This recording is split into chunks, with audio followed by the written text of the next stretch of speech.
So this Karma Kanda not only tells that this life is not the first and the last, it tells it's just one of the lives, the series. And not only it gives the information, it talks about the Punarjanma. In this, you have to pick up two terms. One is the Atma being other than this Deha. Number two is that the Atma, if it is not this Deha and still had association with it, it can have association with next body also. Two things. See, Atma can have association with the next body because Atma is not this body. It is free from the body. What is other than the body can have association with series of bodies. If Atma is only this body, then it can't have association with another body. That which is formless alone can go on assuming form after form. This is what is called Deha Vyatiriktatvam. Being free from being not this form. That is Deha Vyatiriktatvam. Then Janmantara Sambandha, Lokantara Sambandha. That the Atma has connection with the next body, that it has connection with another Loka. These are the two main points in which the Karma Kanda is the Pramanam. That the Atma is not this Deha, the Atma is other than this Deha. And because the Atma is other than this Deha, it is only having a temporary association with this Deha. Because it has a temporary association with this Deha, it can leave this Deha and can take another Deha. Because it's not the Deha. In this matter, that the Atma is not the Deha, and it can have association with another Deha, Deha Vyatiriktatvam and Dehantara Sambandha. In the matter of these 2 points, Karma Kanda is a Pramanam. Shuddha is a Pramanam. And once this is established clearly, that the Karma Kanda is the Pramanam in the matter of Atma being other than Deha, and in the matter of Atma being having a Dehantara Sambandha, and the Karma Kanda also explains to man that how he can achieve his well-being for the future. Future is a reality. Even future beyond this life is a reality.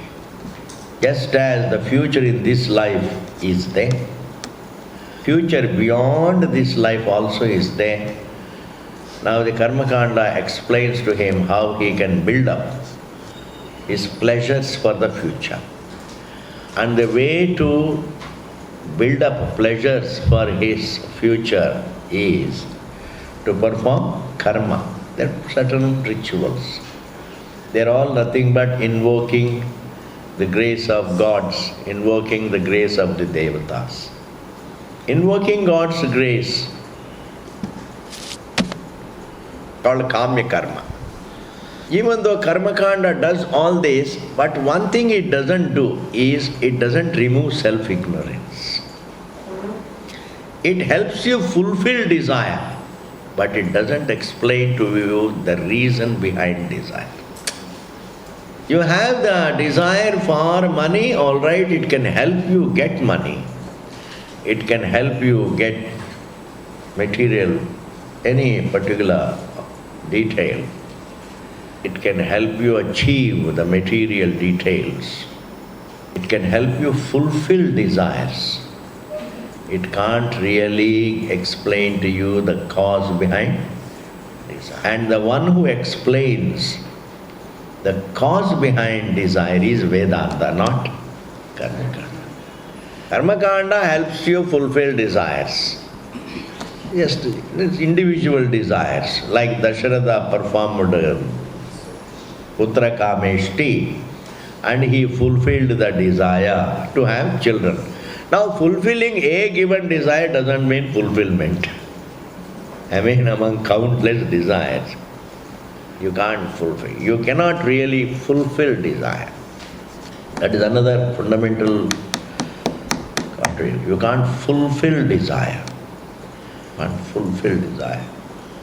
Even if you fulfill a given desire, you can only fulfill a given desire for a little time. Fulfilling a given desire doesn't amount to fulfilling all the desires. Fulfilling a given desire for a given day doesn't mean fulfilling a given desire forever. Now both these things have to be taken into account to have vairagyam really. This particular chakkar, one has this chakkar. If I can fulfill a given desire, fulfilling a given desire amounts to only fulfilling a given desire. Fulfilling a given desire doesn't amount to fulfilling all desires. And unless one fulfills all desires, one can't have a sense of fulfillment. You can't feel fulfilled unless you fulfill all desires. All desires, you don't even know what all desires one has. Because what desires you are going to have tomorrow, you don't know today. All the few. And therefore, the fundamental flaw is this.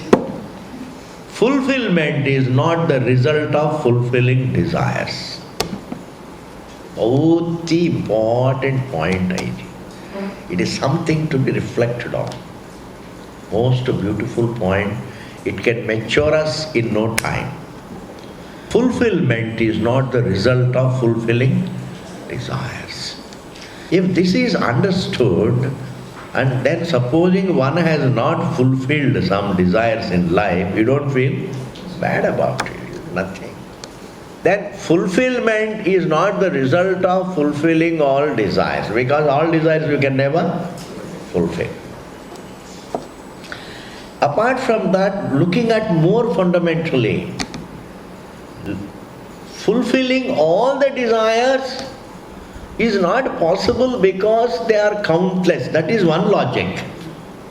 A more fundamental logic is desire by nature cannot be fulfilled because desire is itself illogical.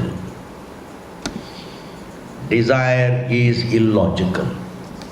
Desire is illogical in the sense desire is contrary to the nature of the truth. When the truth is already full, when the subject is already purnam, it's full, and a desire for something else is definitely contrary to the nature of the self. Therefore, desire itself is illogical, and what is illogical can never be fulfilled. That is a more fundamental thinking. Why desire cannot be fulfilled? Because it is illogical. Not because it is jid. It is not because it is very, very obstinate. Desire can't be fulfilled because desires are always in the form of a given desire, a given desire, a given desire. A given desire, fulfilling a given desire doesn't amount to fulfilling all given desires. Number one, fulfilling a given desire for a given day doesn't amount to fulfilling a given desire for all times. In other words, desire by nature cannot be fulfilled. That is the essence. Now the next question is, why is desire, why one can't fulfill a desire?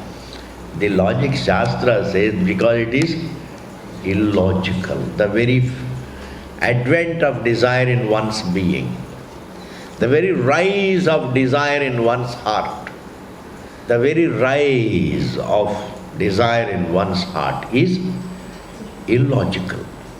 What is the definition of being illogical?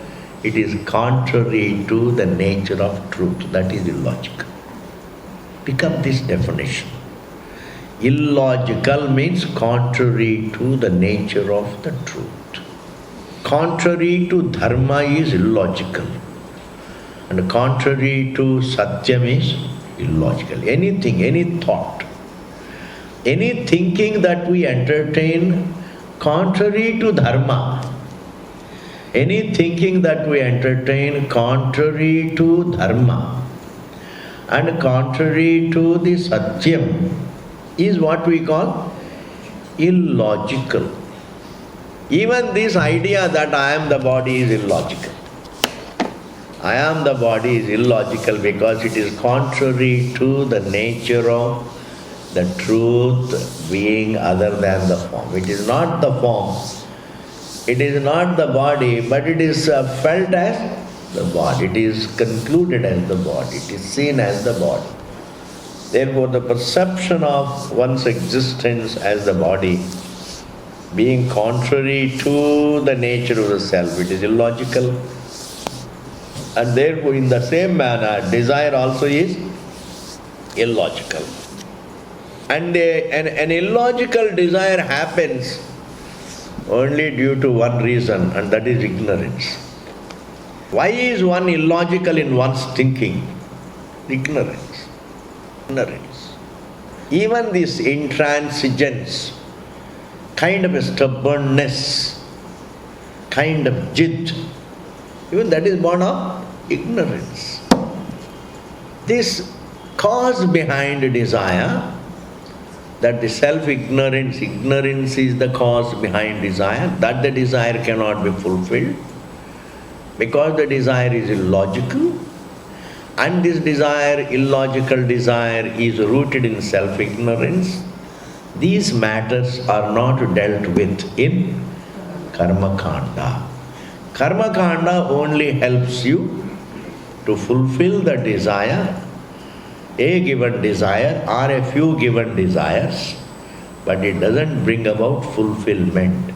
It only helps you fulfill a given desire or a given few desires by means of rituals.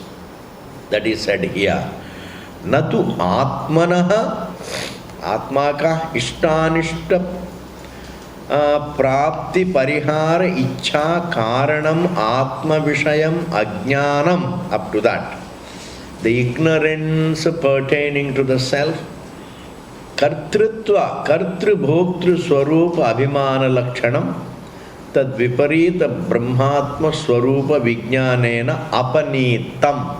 Up to that, the whole sentence is, Karma Kanda helps one to fulfill a given desire or a few given desires, but it doesn't remove the ignorance behind kartrutvam and bhoktrutvam. Ignorance behind the desire. Ignorance behind the very search for sukham. Ignorance behind the very search to remedy dukkham. The very struggle for sukham, the very struggle against dukkham, this very struggle, behind this very struggle is the ignorance. And ignorance about what? Pertaining to Atma. Etad ajnanam na apanitam is not removed. Karma Kanda doesn't remove the ignorance. Apanitam, na apanitam means is not removed. Karma Kanda ke dwara, self-ignorance is not removed. It doesn't talk about, it doesn't analyze the reason behind desire. It doesn't analyze the reason behind struggle. It doesn't analyze the reason behind this very kartrutvam, bhoktritvam, and therefore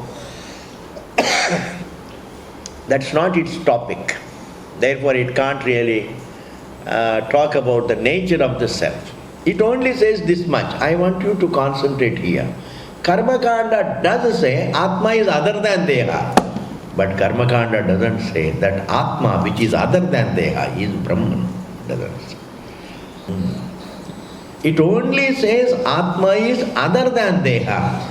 That too only to show that therefore it can have Janmantara. Karmakanda only says Atma is other than Deha, just to say, because it is other than Deha, it can remove, it can shuffle off, it can leave this body and take another body. So now, just because Karmakanda says that Atma is other than Deha, it doesn't mean it talks more than that this self which is other than Deha is Brahmavastu, is Jagat Karanam, is Satyam, is Jnanam, is Anantam. That further description, further unfoldment of the Atma is not given by Karmakanda. That it is not Brahmana, Kshatriya, Vaishya, these labels don't belong to the truth, etc., etc. is not. Not only that, Karmakanda doesn't talk about the nature of the self as hunger-free, thirst-free, time-free, birth-free, death-free, imperfection-free. This free nature is not the topic of Karmakanda. Only one statement it makes, that Atma is other than Deha. That too, Atma, it says Atma is other than Deha only to say, therefore it can leave this Deha and take another Deha. Janmantara siddhi ko, Janmantara prapti ko siddha karne ke liye, in order to prove the next line, it says that this is not the Deha. Beyond this, it doesn't talk about Brahma Vidya. Okay. Natu Atmanaha Ishtanishta Prapti Parihari Icha Karanam Atma Vishayam Ajnanam Kartru Bhoktru Swarupa Abhimana Lakshanam Tad Viparita Brahmatma Swarupa Vijnanena Apanitam. Na Apanitam, Nakara is there right in the beginning. It doesn't remove ignorance through knowledge. So, giving knowledge about the self is not the topic of Karmakanda. Yavadhi, next sentence. Yavadhi, as long as. Tanna apaniyate, as long as that ignorance is not removed. As long as that error is not removed. Yavadhi tanna apaniyate, tavat, so long. Ayam, this, karma phala raga dveshadi swabhavika dosha prayukta. So long this individual being endowed with the desire for karma, the desire for phala, raga dveshadi, likes and dislikes, swabhavika dosha prayukta, is endowed. He is endowed with the impulses of likes and dislikes, actions and results. In other words, he is endowed with the struggle. Bas. Struggle itself is swabhavikam, is not his creation, naisargikam. Yavadhi tanna apaniyate tavat ayam karma phala raga dveshadi swabhavika dosha prayuktaha. And in order to achieve what he wants to achieve, he has the struggle, and in the process of the struggle he wants to achieve, he tries to achieve what he wants to achieve in terms of the material things. What does he do? He says, Shastra Vihita Pratishidha Atikramena api. He doesn't mind even the Shastra Vihita, the right. He doesn't mind flouting the right and committing the wrong. Shastra Vihita Pratishidha Atikramena. Atikramena means, Atikramana means transgressing. He doesn't mind transgressing the right and committing the wrong. Shastra Vihita Pratishidha Atikramena Vartamanaha, living. A person lives a life And in the process of achieving what he wants to achieve, even by flouting the right and committing the wrong, Vartamanaha Manovakayaihi, by all his faculties, by the mind and speech and the body, Drishta Adrishta Anishta Sadhanani Adharma Sanyakani, adopts all the sometimes the wrong means. Drishta, Adharma, Sadhanani and Adrishta. So he would adopt the empirical wrong means and also religious wrong means. He adopts the social norms, he can flout, and the scriptural mandates also he can flout. There are two kinds of, transgressions. One is transgressing the social codes. That is drishta. The adrishta is transgressing the scriptural mandates. Transgressing the social codes is adharma. Transgressing the scriptural mandates also is adharma. One is drishta adharma, the other is adrishta adharma. Transgressing the social codes is drishta adharma, and transgressing the scriptural mandates is called adrishta adharma. When a person does like this, adharma sanyakani karmani upachinoti, then he accumulates papa.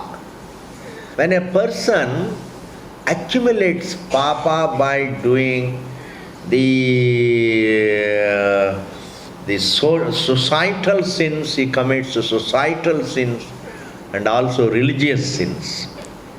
Drishta papa, drishta adharma and adrishta adharma. Upachinoti bahulyena, he accumulates a lot of papa. The process, the whole life.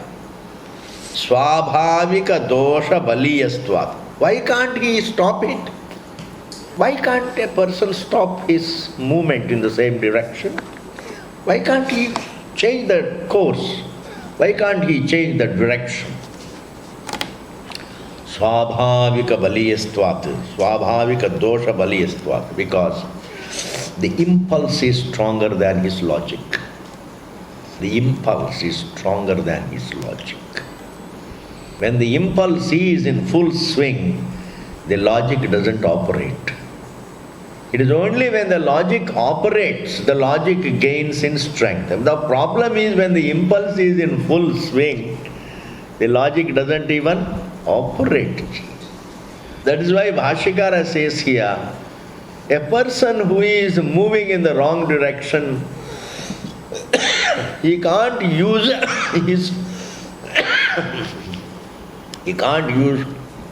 his logic to change the direction because impulse is stronger. Baliyastvata. Tataha. And therefore, sthavaranta adogatihi. And a person, when he comes back, he can even fall to the level of sthavara, a plant and a tree. He can assume. He said, Jiva ji. We think a plant is a plant, only we are Jiva. Even a plant is a Jiva. This is something only Veda talks. Plant also is a Jiva. Just as you assume the form and go around, you can also assume the plant upadhi and remain there. Paderana. This is also Jiva. And if the papa is too much, then you have stagnation. Then you become a plant. And when you become a plant, you serve the people, other Jivas. And you serve so that you get some redemption. Maybe Bhagavan makes one a plant for that reason. Tataha sthavaranta adhogatihi. And false. Alright, then how does man get redemption? When does he move towards the truth? The movement is only twofold. Moving towards untruth and moving towards truth. Aur kuch nahi.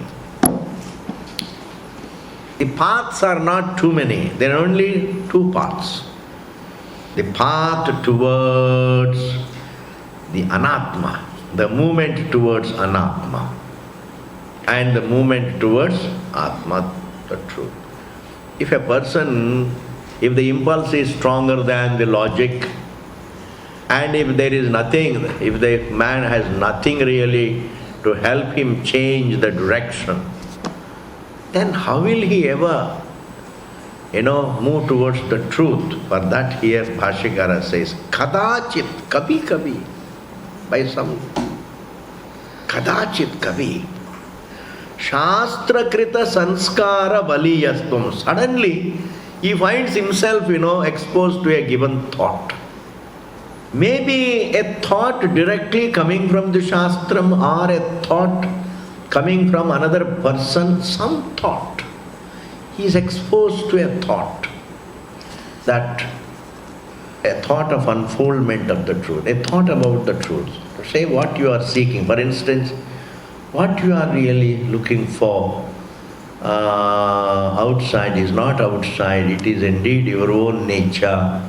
The very desire is illogical, the very struggle is illogical, the very life is perception, etc., etc. A few thoughts when he hears, that is called Shastra Sanskara. That is why Satsanga is meant to bring about Shastra Sanskara. It's not Shastra. Satsanga is meant to create only the Dharma Sanskara. Dharma is all right, Dharma is also Shastram, but actually the Sanskara that brings about the Sanskara that ultimately brings a person to Vedanta is the Sanskara of the topic. But there are two Sanskaras. One is Vedanta Sanskara, the other is Dharma Sanskara. Both are Shastra Sanskara, Dharma Sanskara. Now, accidentally he gets exposed to some Shastra Sanskara. Says, kadachit Shastra Krita Sanskara Baliyastvam. Suddenly, the sense of right and wrong becomes stronger than impulse. His logic becomes stronger than his impulse. The sense of right and wrong, that sense of right and wrong, that becomes stronger than the impulse. Kadachit Shastra Krita Sanskara Baliyastvam. Tataha, as a result, Mana Adibihi Ishta Sadhanam Bahulyena Upachinoti Dharmakyam. Then he takes to the path of Dharma. You see, he takes to the path of Dharma. Previously, he took to the path of adharma and accumulated papa, and the result is being born as a plant, etc. And now, due to some exposure to some good thought, adopts the method of dharma. He takes to the path of dharma, and as a result, he becomes dedicated to it. Upachinoti dharmakyam, he accumulates punya. Tat dvividham. Now, once we have moved from adharma to dharma, then the dharma should be looked upon as twofold. This is very beautiful analysis. Every human being begins with adharma, impulse. He begins with adharma. If somebody begins with dharma, then that is because of purva janma, pakka. Otherwise, you begin with impulse. You begin with svabhavika. Raga, dvesha, kama, krodha, lobha, moha, mada, matsarya. You see, expression of an impulse and the control of an impulse, if there has to be a sequence, expression of an impulse that is what one begins with. And then later on, as he becomes mature, then he tries to control the impulse.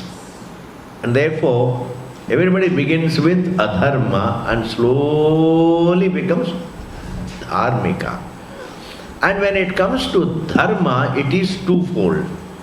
That is said. Tad vividham. What is it? Jnana purvakam kevalancha. Jnanapurvakam means dharma with upasana, right action and right attitude. Right action with devotion becomes samuchaya, that is Jnanapurvakam, Upasana Purvakam. And dharma is following the scriptural mandates and also combining it with upasana. Right action and right feelings, right actions and right attitude. When you have right action coupled with right upasana, then it is called Jnana Purvakam. Then the next is Kevalancha. Kevalancha means only right action, only karma kanda action, but not jnanam.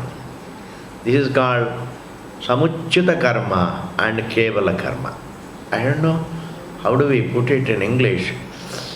Karma coupled with upasana, prayers.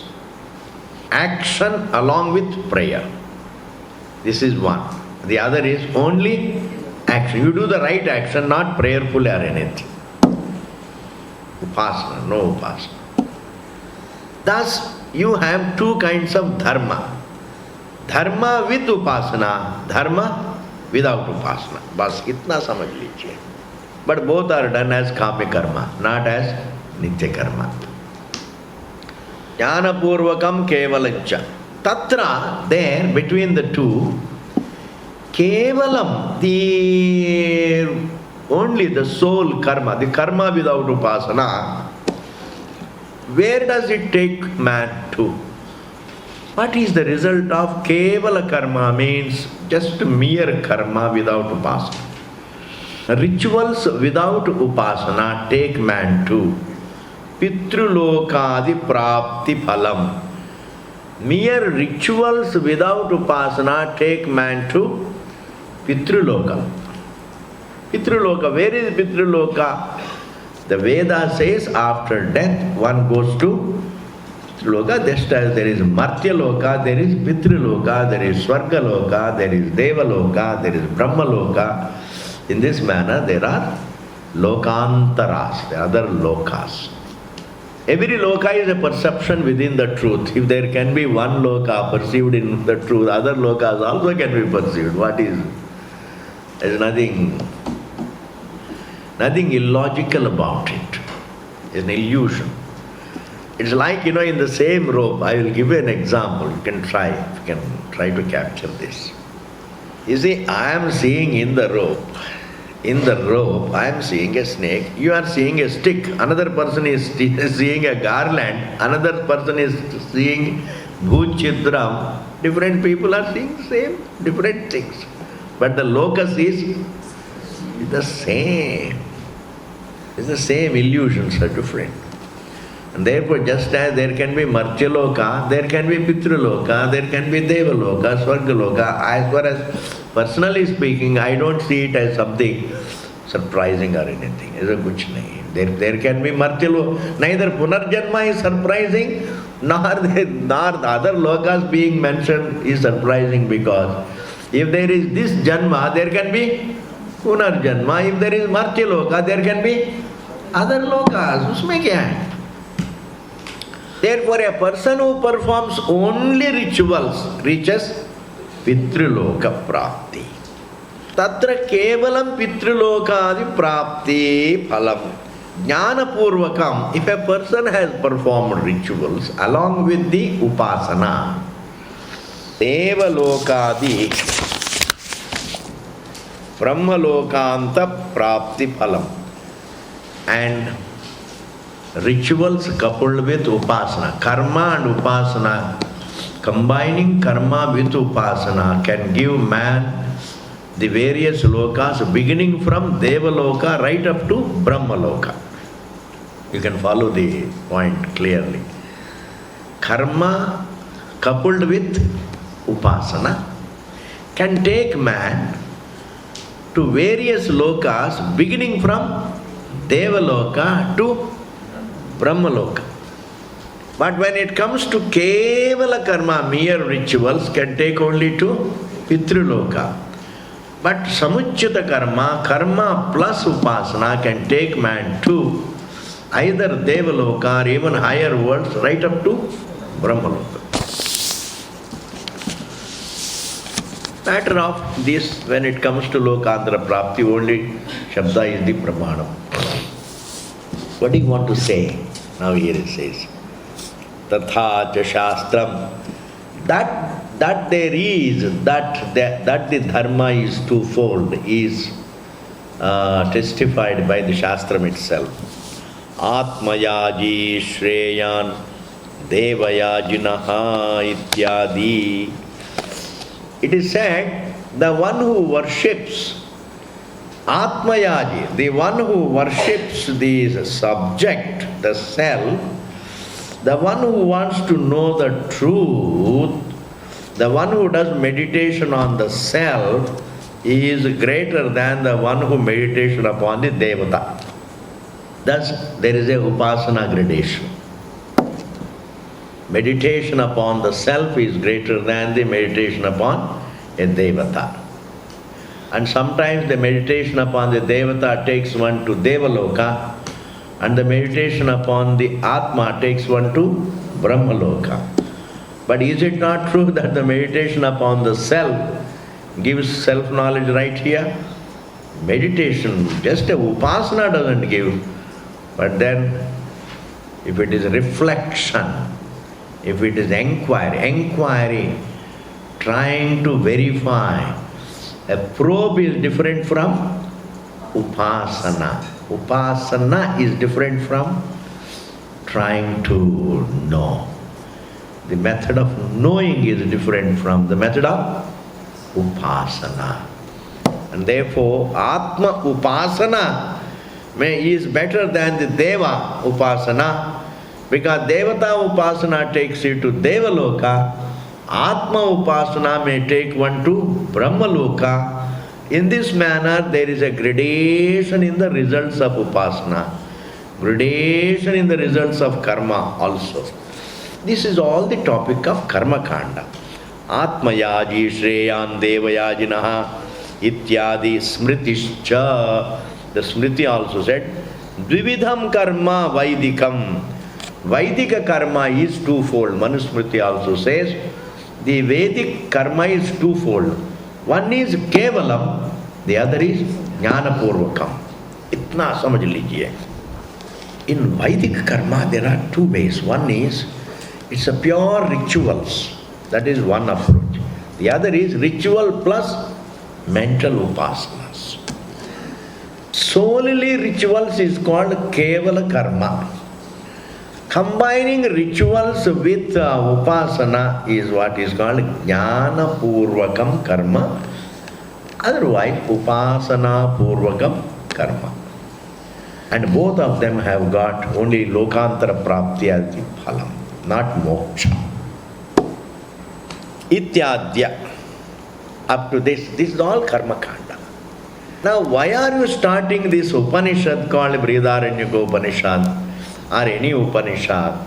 For that, Bhashyakara says, what is not the topic of karma kanda? What karma kanda doesn't and what karma kanda doesn't talk about is the topic of Vedanta. Karma kanda only talks about the desires and their fulfillment. Karma kanda talks about this birth and the next birth. Karma kanda talks about this loka and the next loka. Karma kanda doesn't talk about the truth that is free from birth. Karma kanda doesn't talk about the truth which is free from all lokas. Therefore, it says, sadhyecha samyecha dharma dharmayoho manushyatva praptihi. One more thought. If a person has a lot of papa, he becomes plants, etc. He takes janma as plants, etc. If he accumulates a lot of punya, it can take him to devatvam, it can take him to pitraloka, take him to Devaloka, take him to Brahmaloka, higher, the Urdhvagatihi. So Papa takes him to Adhogatihi, and Punya Prapti, Punya Upachayaha takes him to Urdhvagatihi. Both of them are gatis, fruits. They are all ends reached. Journey, you journey and reach. Samyecha, and supposing a person has an equal amount of punya and papa, Samyecha dharma dharma yoho, and the punya and apunya, punya and papa are equal, Manushyatva prapti, he becomes again a human being. Haji is a very important thing. If a person has done one good deed a day, another bad deed a day, then he will ultimately come back to the human beings. This is what is called Mishra Karma. Mishra Karma means equal amount of punya and papa. What is an explanation? And it is not unconvincing, because there is no other alternative explanation. Not only that, it is obvious, yes. The good punya takes you up, papa takes you down. If a mixture of both keeps you even, brings you back to the same realm. Samyecha dharma dharmayoho manushyatva prapti. Evam, in this manner. So the karma kanda, in other words, helps us to gain punya. It talks about punya. It talks about papa. It talks about the sadhanam for punya. It talks about the sadhanam for papa. Dharma as the sadhanam for punya. Adharma as the sadhanam for papa. And it also talks about the result of the punya, higher words. It also talks about the result of the papa, the adhoya. It talks about the means and ends. These are all called sansara gatis. Thavaran evam brahmadya, right from Brahmaloka. This sentence you can hear with concentration. Evam, in this manner, brahmadya, right from the highest realm called Brahmaloka.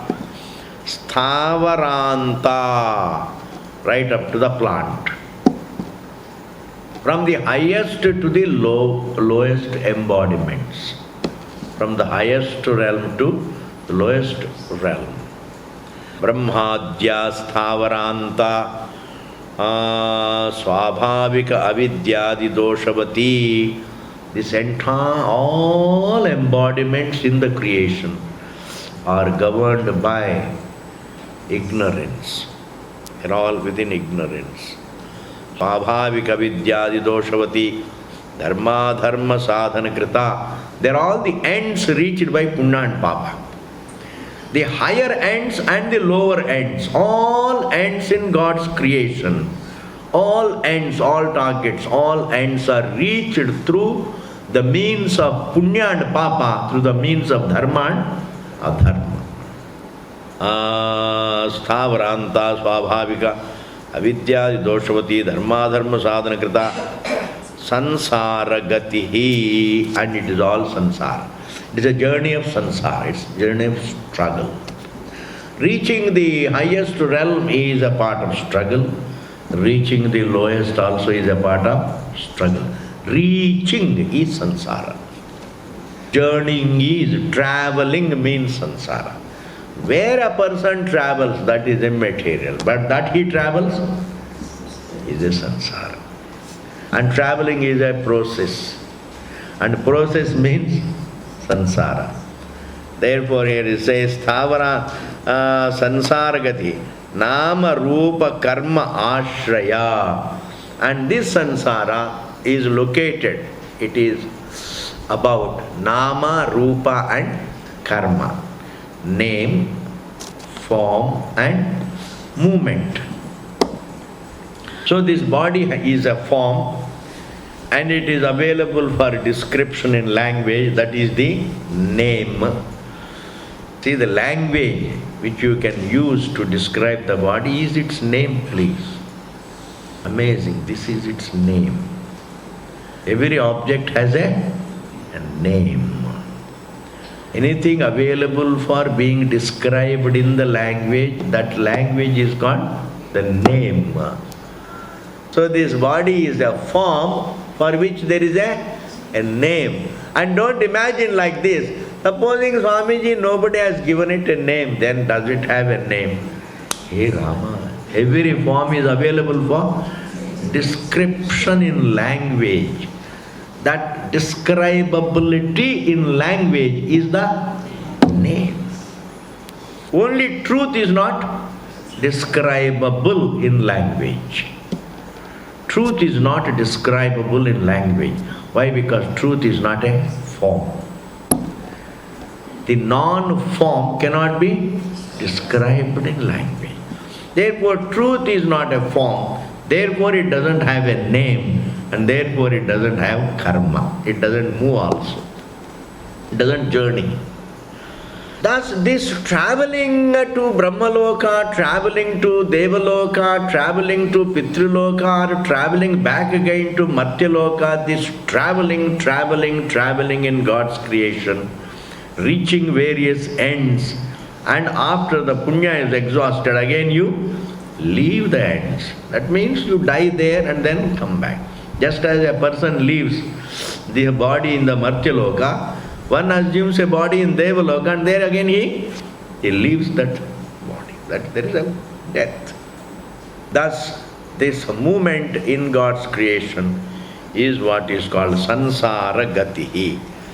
Ashraya sansara gatihi nama rupa karma ashraya tadevam vidam tadeva idam. This sansara. Next sentence, again concentrate for a couple of minutes.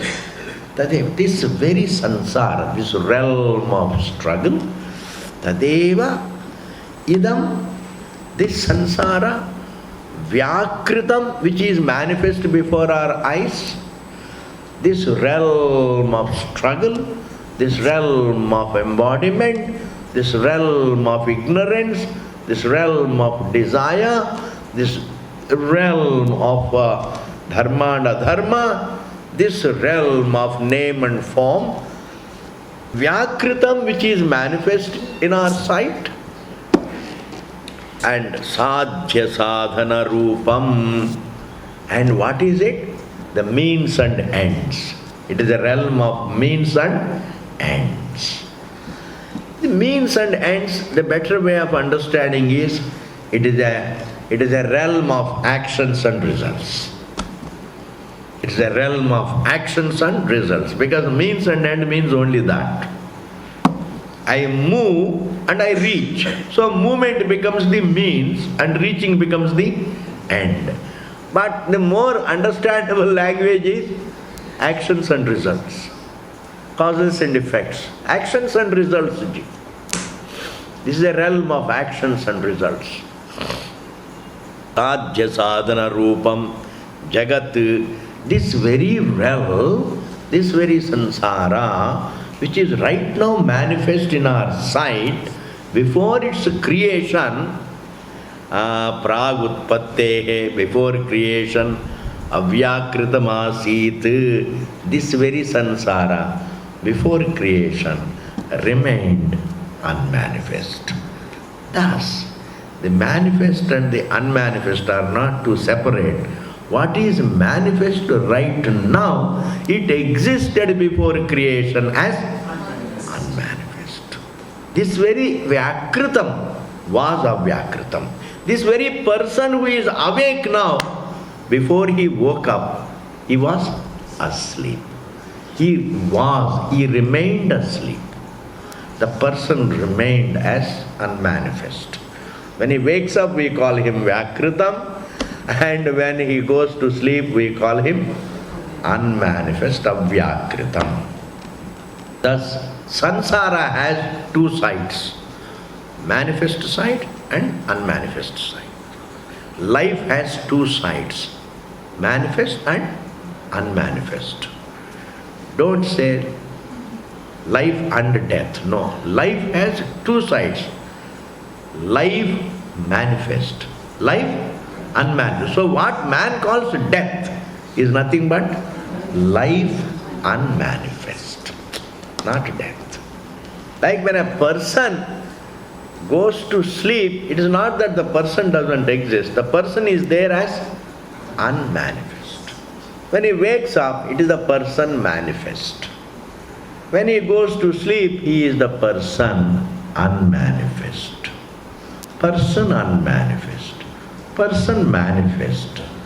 Person unmanifest. Similarly, sansara manifest. Sansara unmanifest. Now a person, he can only gets linked to either the manifest sansara or unmanifest sansara. But he cannot be liberated from both without knowledge. He cannot be liberated from the knowledge. That is why here it says, Vyakritam sadhya sadhana rupam jagat prag utpattehe avyakritam asit sayeshaha, and this samsara bijankuradivat, like seed and tree. You see, this bijankura bhava, I want you to, as a serious student of Vedanta, give your attention to this point. Between the Atma and the Jagat, there is no bijankura bhava. Bijankura bhava is not between truth and universe. Bijankura bhava is between the manifest side of the universe and the unmanifest side of the universe. There alone is the bijankura bhava. The manifest becomes unmanifest and the unmanifest again becomes manifest. Don't say Brahman is like the bija and everything else is the ankura. That is not the nyaya. When we talk about Brahman, when we talk about the relation between Brahman and the Jagat, then Brahman is like gold and the universe is like ornament. That is the Drishtanta. Brahman is like water and Jagat is like waves.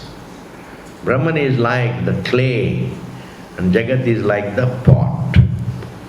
But Bijankura, seed and tree, example is given only between the manifest side of the universe and the unmanifest side. But the universe, whether it is manifest or unmanifest, is a creation in Brahma, yes. Manifest or unmanifest, doesn't matter. It's creation in Brahma.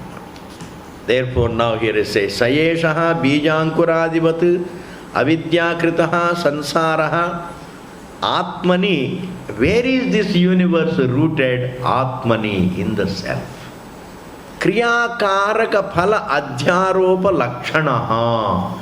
It is rooted in the self as the error. No doubt Vrihadaranyaka Bhashya is written only by Adi Shankara, pakka. It is not written by any other Shankara, please. His style is exactly this. Immediately it says, Kriya karaka phala adhyaropa lakshanaha. This universe is rooted in the self as an error. Anadir anantaha. And it is beginningless and endless. Meaning what? It doesn't begin in time. It doesn't end in time. It begins with time. It ends with time. It doesn't begin in time. It is not an event in time. When it ends, it doesn't end as an event in time. It begins in the truth with time and ends in the truth with time. What cannot be traced to time. And that is why it is called Anadihi Anant. You know, it is said, when we hear this phrase, concentrate on this. When Vedanta says the sansara is beginningless and endless, some of the logicians say Hey, it may be beginningless. How is it end? How is it not end? How is it not? How does it? How is it endless? It has an end. When you get the knowledge, it ends. The samsara may be beginningless, but when you get the knowledge, it ends. It does have end. But why does Bhashya say it is endless? That is because it ends, but not as an event in time. In that sense, it is endless. Yes. And also the Purvapakshi is saying, this also you can register. The Purvapakshi says, sir, what is beginningless should be endless. So if samsara is beginningless, then it should be endless. How can you get the knowledge and end it? They say it is not a beginningless reality. It is a beginningless error. And therefore it can be corrected. If it is an error, and even if it is a beginningless error, age-old error, it can still be corrected. And therefore, anartha, it is the samsara that is anartha. Anartha means it doesn't give you any purushartha. Very beautiful ji. Samsara doesn't fulfill, doesn't give you what you want. Anartha. Not only it doesn't give me what I want, in fact it gives me something which is contrary to what. It doesn't give me happiness, but it gives me unhappiness. It has adverse results for me.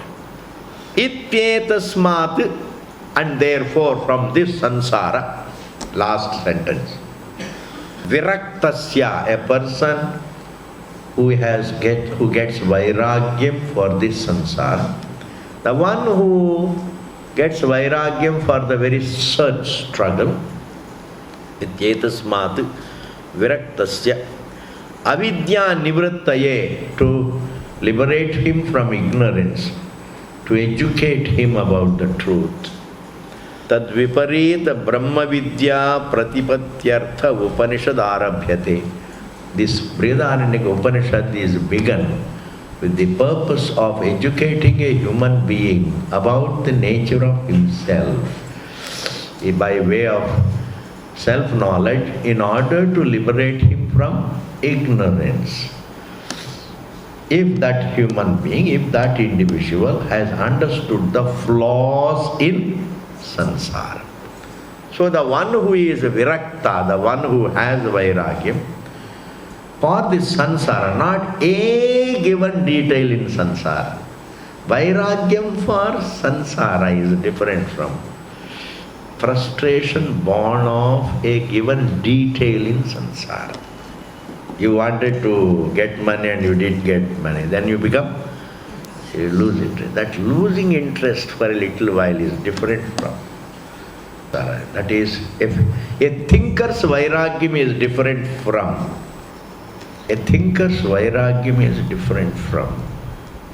vairagyam in the form of reaction. Vairagyam sometimes, you had a fight with your wife and then you go to Rishikesh. What is it? A reaction, temporary reaction. The girlfriend did not really accept to marry the boy. The boy becomes a Devdas. What is it? A reaction. This is what is called a temporary reaction. Vairagyam means even if I were successful in everything, I would still be short of my fulfillment. Despite my success, even if I were to reach Brahmaloka, that's not the answer. Even if I were to reach Devaloka, that's not the answer. Even if I were to achieve the greatest success on the earth, that is not the answer. Search is not the answer. Looking here and there is not the answer. The means and ends is not the answer. Adopting punya is not the answer, papa is not the answer, dharma is not the answer, upasana is not the answer, lokantara prapti is not the answer, punarjanma is not the answer, punya is not the answer. In fact, the creation holds no answer for me. In God's creation, there is no answer for me. Vedanta comes and says, for you the answer doesn't lie in the creation.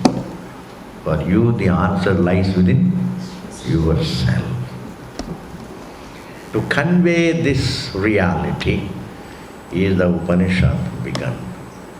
Vedaranyaka Upanishad is begun for the purpose of conveying to a mumukshu about his nature, provided he has vairagya. Just imagine, a person doesn't have vairagya. Can you teach him Vedanta?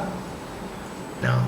That's why a lot of listening about Vedanta will slowly, that familiarity with Vedanta creates in you slowly vairagya.